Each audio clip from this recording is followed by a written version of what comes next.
पंढरपुरात भाजपा जिल्हाध्यक्ष चेतनसिंह केदार यांच्या विरोधात न्यायालयामध्ये याचिका दाखल करण्यात आली आहे। चेतनसिंह केदार यांचे जिल्हा परिषद सदस्यत्व रद्द करण्यासाठी न्यायालयामध्ये याचिका दाखल करण्यात आली आहे। शहर आणि ग्रामीण दोन्ही ठिकाणी मतदार यादीमध्ये समावेश असल्यानं न्यायालयामध्ये याचिका आहे।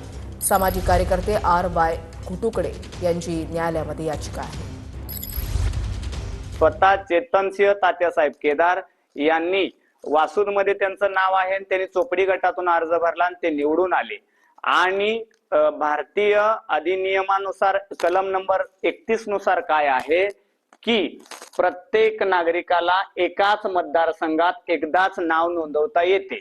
त्यामुळे भारतीय संविधानाचे सरळ उल्लंघन आहे आणि त्याच्यामध्ये काय सांगितले, जर निवडणूक आयोगाला जर खोटी माहिती दिली, माहिती लपवली तर 1 वर्षाचा कारावास आणि त्याला दंड आकारण्यात यावा।